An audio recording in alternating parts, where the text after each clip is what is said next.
Welcome to episode 2 of Deep Dive. Today we're really jumping into quite a complex area, the interconnected worlds of psychology, criminology, and neuroscience. Yeah, it's fascinating stuff. Trying to understand what makes us tick, Oh, basically. exactly. Yeah. From how our brains work right through to, well, how that plays out in society. We've got some great sources that look at how these fields developed, where they are now, and maybe where they're heading. Mm. So the goal today is really to pull out those key insights, why we behave the way we do, how we think, and importantly, how we can step in effectively when things go wrong. And what's really interesting is seeing how these fields, which might seem separate, they actually feed into each other. Right. We're looking at how our understanding of the mind evolved, the biology behind it, and then how that all intersects with, say, the legal system. Okay, so let's start with psychology's evolution. It wasn't always the science we see today, was it? It had a bit of journey. Oh, definitely not. Early on, psychology really struggled to prove it was a science, distinct from philosophy. But then you had these really key figures pushing things forward, like Hugo Münsterberg. Münsterberg, right. Late 19th, early 20th century. He was arguing for psychology in courtrooms back then. He was really advocating for applying psychological insights in legal settings. Quite ahead of his time, really. Seems incredibly forward-thinking. And then there's Cesare Lombroso. His ideas linking, physical features to crime. They've been debunked, right? Largely, yes. Yeah. Thoroughly disproven. But his work, even though flawed, kind of kick-started some important questions about where criminal behavior comes from. So even wrong theories can push the field forward. Sometimes, yes. Yeah. By focusing on biological aspects, even incorrectly, he shifted the conversation beyond just social factors that made people investigate further, even if his specific conclusions were wrong. And the bigger picture here is this massive shift over the last, century and a half, moving from separate ideas about the mind to this much more integrated view. Mind, behavior, biology, all linked. And as psychology grew, it branched out, didn't it? Criminal, forensic, clinical, developmental, all these specialisms. Is that always a good thing? Does it sometimes feel a bit fragmented? That's a really good point. Specialization definitely builds deep knowledge in one area, which we need. Yeah. But yeah, it can sometimes make it harder to see the whole picture. The good news is there's much more talk now about cross-fertilization, these fields sharing insights. Okay, let's zoom in on clinical psychology then. The part focused on interventions, on helping people. Sounds like how we design help has changed quite a bit. It really has. The older way was often like creating these big intervention packages. You test the whole thing at once. Right. But the problem was, if it worked, you didn't always know which part worked, or which parts were maybe useless or even harmful. Like trying to figure out the key ingredient in a stew when you threw everything in at once. Exactly. A great analogy. And that's where something called the multi-phase optimization strategy, or MOST, comes in. Yeah, MOST. It's quite an innovative way of thinking, drawing from behavioral science, engineering, even economics. Instead of testing the whole package, MOST lets you look at individual pieces of an intervention. Ah, okay. You check how effective each bit is, but also, is it affordable? Can we scale it up? Is it efficient? So you could use it to test, say, different ways of delivering therapy, like face-to-face versus online. Precisely. To see what works best and what's most practical for different groups of people, it's much more targeted. That makes a lot of sense, finding the active ingredients, so to speak. And this feels like part of a bigger trend in psychology towards being more specific about how things work. Absolutely. The field's definitely maturing, moving from broad theories to testing very specific mechanisms. We want to know what psychological process we're trying to change and then build the intervention around that. And you mentioned implementation science, too. That sounds crucial. It is. It's all about bridging that gap, Taking something that works in a controlled lab study and making it actually work effectively out there in the real world, with real people, in different settings. It's harder than it sounds. That translation piece is always the challenge. Okay, let's shift gears a bit to the psychology of criminal behavior. This is where those societal impacts really come to the forefront. For sure. Criminal psychology delves into the thoughts, the intentions, the actions, even the reactions of people engaging in crime. But criminal behavior itself, it's a complicated term. It's not just breaking the law. Right. It can mean things that are seen as immoral or violate social norms or cause psychological harm. And what counts as criminal, well, that changes depending on where you are and when you are. So how we try to prevent crime must have changed, too. I remember hearing about things like scared straight programs. Oh, yes. Those early ideas, scared straight boot camps. They were often based more on gut feelings than actual evidence. And they didn't work. The research is pretty clear. Mostly ineffective. And sometimes they can even make things worse, increase the chance of reoffending, Wow. which really underlines why we need evidence-based approaches in this area. Which brings us to things like cognitive behavioral therapy, CBT. That seems to be everywhere now. CBT has become a real cornerstone, yes. It's based on the idea that our thoughts, feelings, and actions are linked. Mm-hmm. So if you can change negative or harmful thought patterns, you can change feelings and behaviors. And it's shown real success in reducing recidivism, repeat offending, by helping people find new ways to cope and react. But it's not just CBT anymore, is it? You mentioned a whole range of approaches. Exactly. It's a much bigger toolbox now. Things like attentive multimodal cognitive therapy, anger management, motivational interviewing, DBT, dialectical behavior therapy. Schema therapy, family stuff, mentoring. Right. It reflects that there isn't just one single path into criminal behavior, so we need different ways to help people find a path out. Yeah. It's much more tailored. Acknowledging the complexity. Okay, now where psychology meets the law head on. Forensic psychology. Yes, forensic psychology is that bridge. Applying psychological knowledge directly to legal questions and situations, it's come a long way from just occasional consultations to being a recognized specialty with its own standards. The APA recognizing it was a big step. And becoming a forensic psychologist involves specific training, getting certified. Absolutely. There are dedicated training pathways, and the American Board of Forensic Psychology provides certification. It ensures a high level of competence.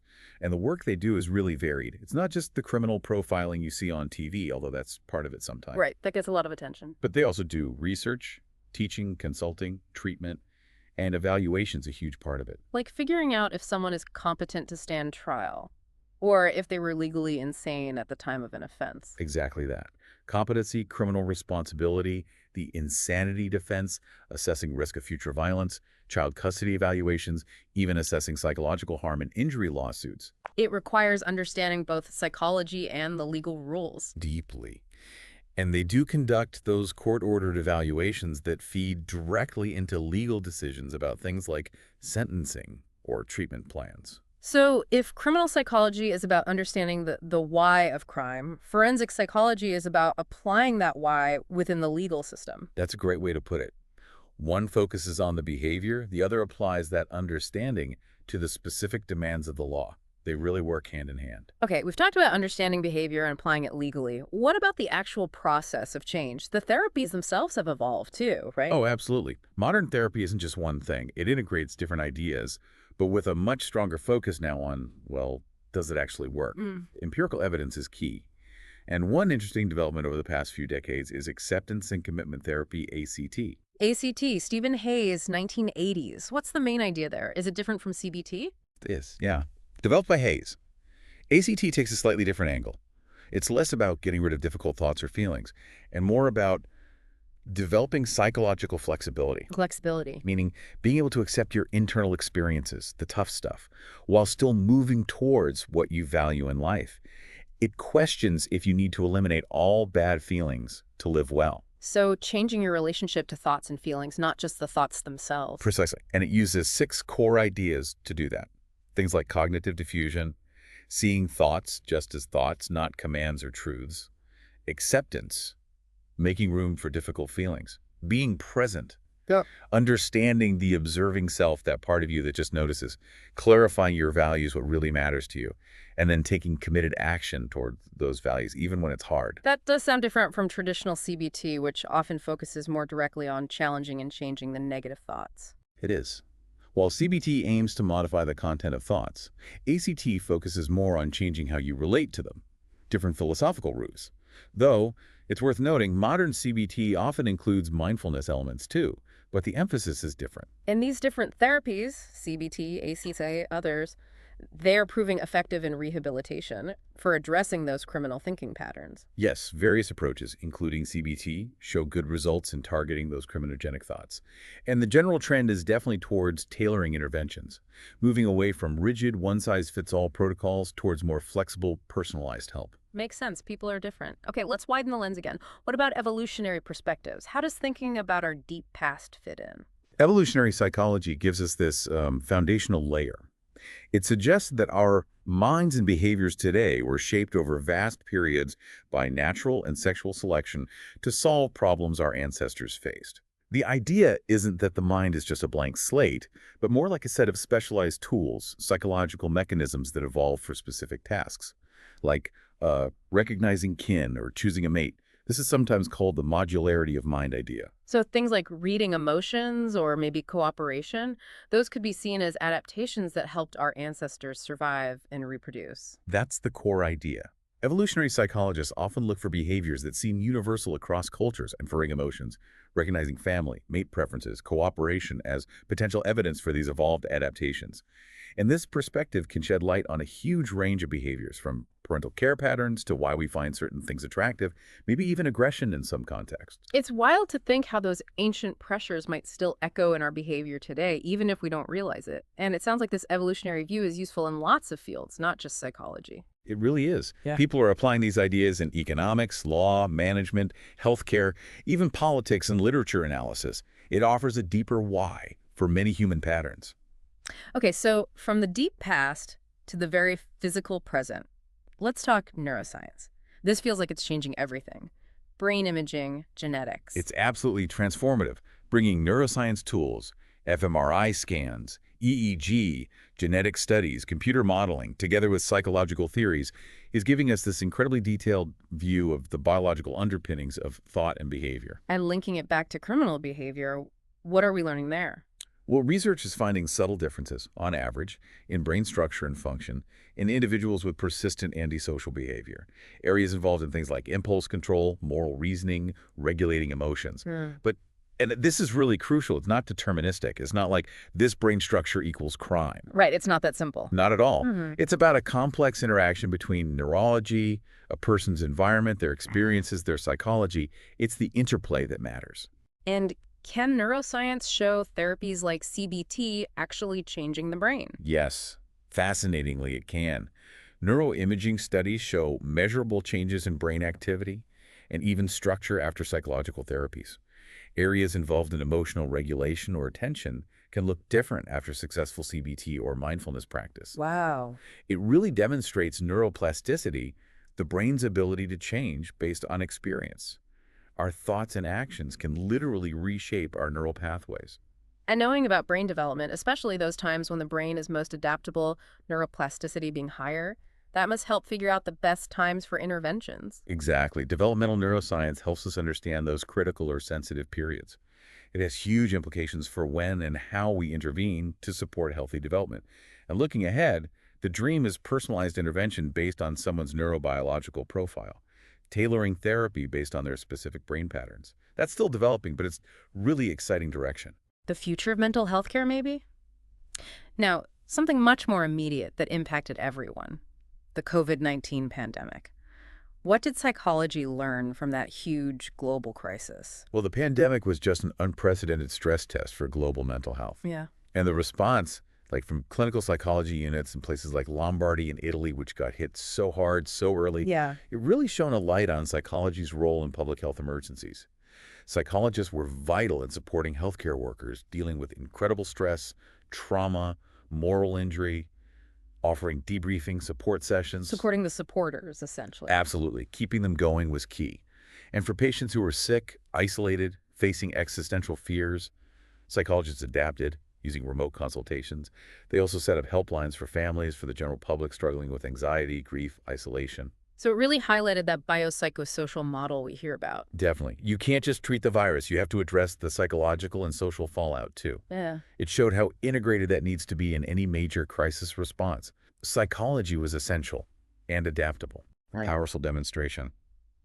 Okay, let's circle back to wrap up with intervention optimization.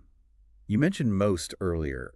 This seems like a key future direction for the science. It really does feel like that. The big challenge is always, how do we create interventions that aren't just effective in theory, but that work really well for lots of people in the real world and are practical to deliver?